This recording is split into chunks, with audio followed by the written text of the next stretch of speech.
Welcome to this explainer. Today, we're diving into a literal game changer for New York City living, a radical architectural pioneer known as Manhattan House. We're going to break down exactly how this single building reshaped the skyline, completely redefined modern urban living, and eventually became ground zero for a billion-dollar real estate war. So let's jump right in. You know, if you've ever walked around the Upper East Side, you've definitely noticed them. Hundreds of those distinctly mid-century white brick apartment buildings dominating the avenues. I mean, they're everywhere. But have you ever actually wondered where that obsession began? Well, they all trace back to one specific massive trendsetter built in 1950. And to get a sense of just how massive a deal this place is, you really only need to listen to Pulitzer Prize-winning architectural critic Paul Goldberger. He called Manhattan House, quote, the spiritual parent of all the white brick high-rises. That establishes some serious architectural authority right out of the gate. Love them or hate them, all those white brick towers that followed, they were basically just chasing the genius of this one original masterpiece. Section 1. Birth of a Pioneer. Let's set the scene back in 1946. Okay, so in 1946, the New York Life Insurance Company buys up a massive plot of land on the Upper East Side. We're talking an entire city block bounded by 2nd and 3rd Avenues and 65th and 66th Streets. They dropped $1.6 million, actually beating out a Hollywood film studio for the site. But back then, this block wasn't exactly glamorous. It was occupied by this grimy 1860s-era trolley and horse car barn, completely shadowed by noisy elevated train tracks. New York Life had a bold vision, though, to replace that old car barn with a gleaming, futuristic 21-story modernist slab. It was a massive undertaking, with an initial estimated budget of around $11 to $14 million. Moving into Section 2, Designing a Modern Marvel. To design this modern marvel for the middle class, the developers brought in some real heavy hitters. Gordon Bunshoft of the legendary firm Skidmore, Owings & Merrill, partnering up with Mayer and Whittlesey. Their mandate? Create a comfortable, sun-drenched, moderate-income complex. But almost immediately they hit a major legal roadblock, the 1916 zoning resolution. This law basically mandated the tall buildings had to step back from the street as they got higher, based on the width of the street below. It's exactly what forced most New York skyscrapers of the era to look like giant tiered wedding cakes. But Bunshoft and his team desperately wanted to avoid that. They wanted a sheer, clean, completely uninterrupted modernist slab. So what do? They engineer an absolutely brilliant legal workaround. The developers literally donated a 40-foot wide strip of their own prime land back to New York City.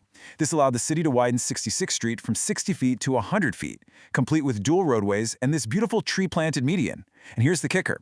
Because the street was now legally wider, the zoning laws allowed the architects to build their continuous setback-free slab straight up to the 18th floor.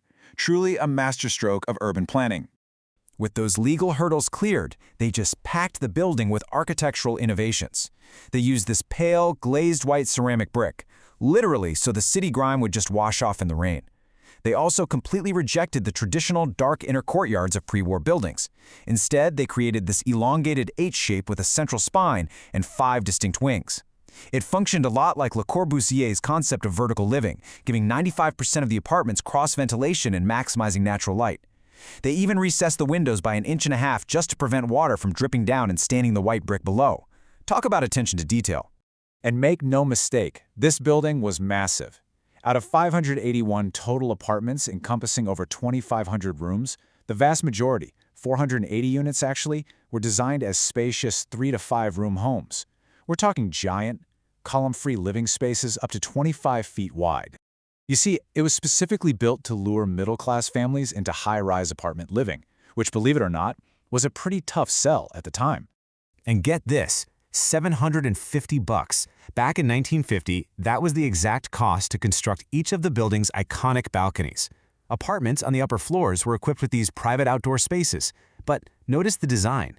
They featured glass railings. Now, this wasn't just for a better view.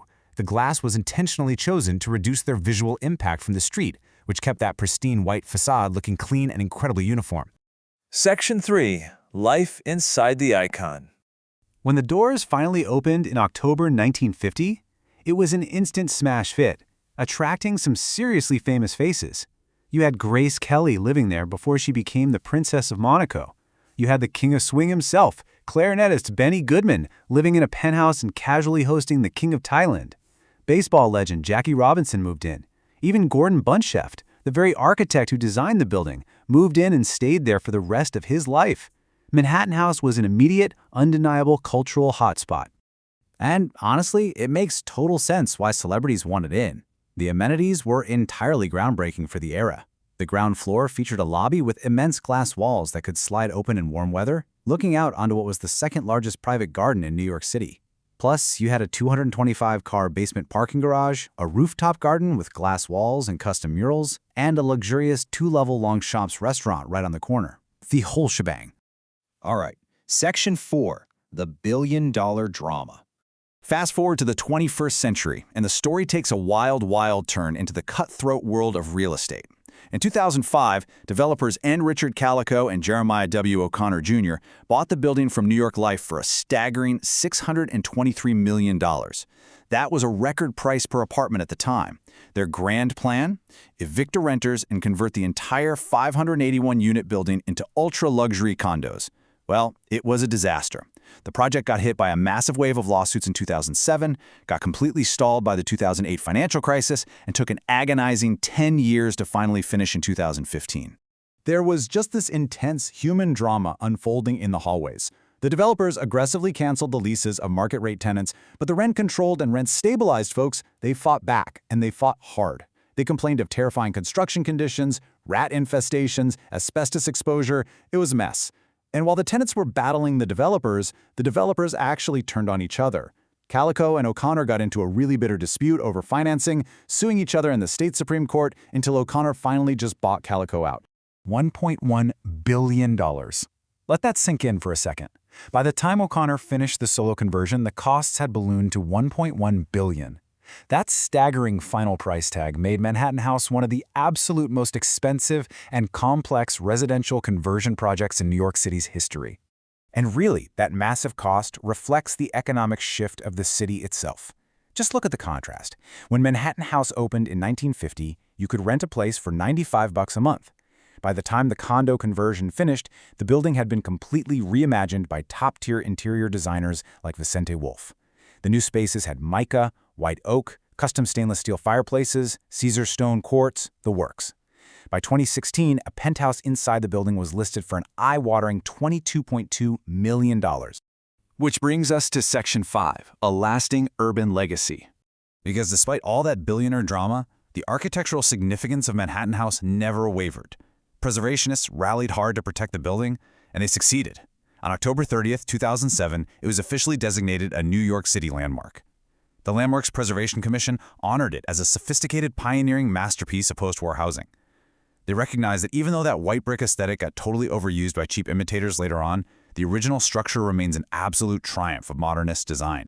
So here's a thought to leave you with. Next time you look up at your own city skyline, at those super tall glass and steel skyscrapers going up today, ask yourself, will they age with the same grace, the same lasting influence, and the same fierce controversy as this white brick pioneer from 1950? It really makes you look at the buildings around you just a little bit differently, doesn't it? Thanks for joining this explainer, and keep learning.